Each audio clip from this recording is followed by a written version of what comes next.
Hi.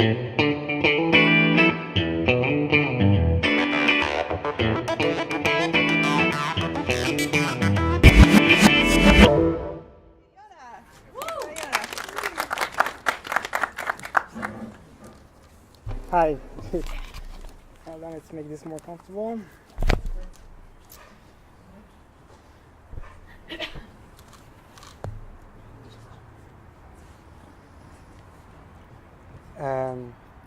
One of the most difficult questions I usually get asked is, where are you from? I would usually smile and say, it's complicated, basically implying that there's a long story behind it. Do you want to really hear the full version of it? Which leaves the person perplexed, and they really want to know, what do I mean? Like, why did I say that?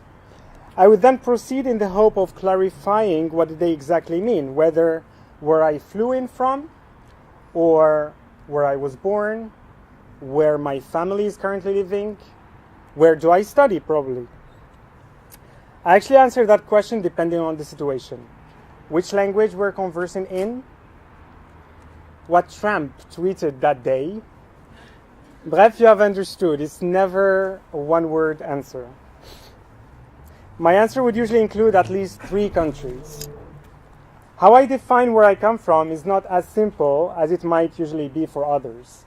In other words, I don't take a defining factor of my identity for granted. One of the settings that shapes and continues to shape how I define who I am is when I am at the border control. I will share with you 3 anecdotes, actually shortened versions of things that usually happen at the border control. So it'll be 1 example from Morocco, 1 example from France, and 1 example from Israel. 3 countries between which I currently live. In Morocco, the conversation will be obviously in Arabic, dotted with some French words and phrases here and there. The dialogue. Salam alaikum. Salam. Where are you flying to? To Lyon. Do you live there? Yes. Do you have residency card, a visa? Here is my residency card. The police officer takes my passport and starts flipping through all the fully stamped pages of my passport until she lands on my student visa to Israel. She looks at me, back at my visa, then back at me, and says, where do you study? In Israel. What do you study? Anthropology. Okay, 1 moment please, I'll be back.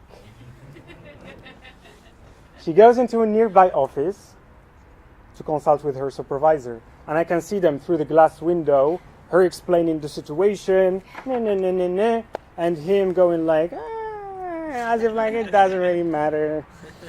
The body language talk. She returns and says, sorry to leave you waiting. It's just that I'm new, and this is a special case. What's special about it? Sorry, it's not really, I cannot say. It's part of my job. Okay, thank you. Have a good flight, sir. Thank you. Now in French. And the conversation will be in French. As we are on the line before proceeding to the check-in, going through security check. Bonjour, monsieur. Bonjour. Are you going to Tel Aviv? Yes. As I hand him my boarding pass and passport. Do you have another passport?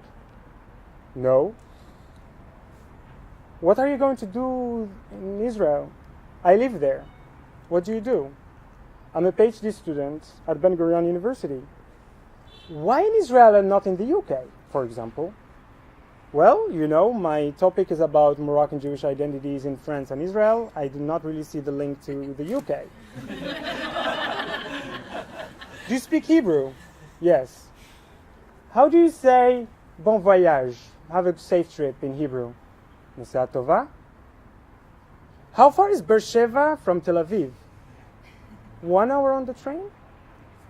Okay, monsieur, bon voyage, merci. Now in Israel. And this is where I have collected many anecdotes and stories that many people tell me I should write a book about them. The timing of my crossing, I travel a lot, so between Israel and other countries, so my timing of crossing ranges between 5 minutes to 1 hour at best. At this border specifically, I feel all the time my identity is negotiated, examined, investigated. I started actually doing some social experiments every time at the border control. This time I'll speak only in Hebrew. This time I'll speak in English and pass for a regular tourist, not to say stupid tourist. Just trying to try different things. What will make my passage, go quick? The conversation is fully in Hebrew. Where did you come from? Beersheba. Where are you flying to? To Paris. Do you have an Israeli ID? No. Do you have another passport? No. Do you have family here? What are their names? Did you go to synagogue in Morocco? What's its name? Where did you learn Hebrew? At what age did you start? What was the last Jewish holiday? Where do your parents live? Do they live together? When was the last time you visited Morocco? How many times you've been to Israel? Many times that I cannot count. Tell me a number. More than 20? What do you do in Israel? I study. Show me your student card. What do you study? Anthropology. Why did you choose to study here?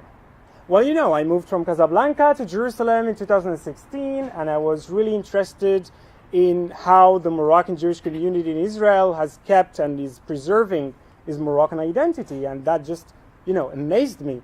And I remember going to piyutim classes. Piyutim? Do you sing, Achi? A little.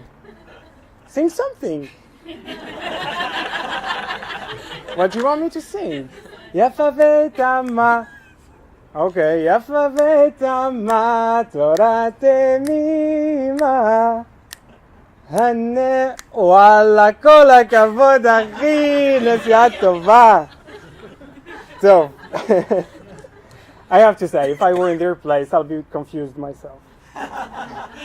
In fact, although the border control might seem like, very official and rigid situation, but still, as an individual, I have an impact on how they perceive and identify me through the language I'm speaking, through the accent I have, through my appearance, through whether I'm wearing a symbol of religious affiliation, a kippah or something.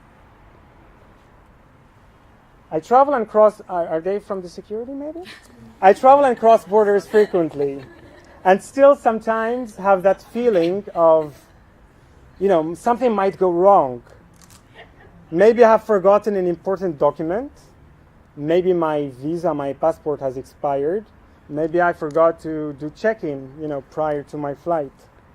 But most of the times, I'm occupied by what anecdote will I share from this experience, from this border experience. So who we are, or who we are seen to be, can matter enormously.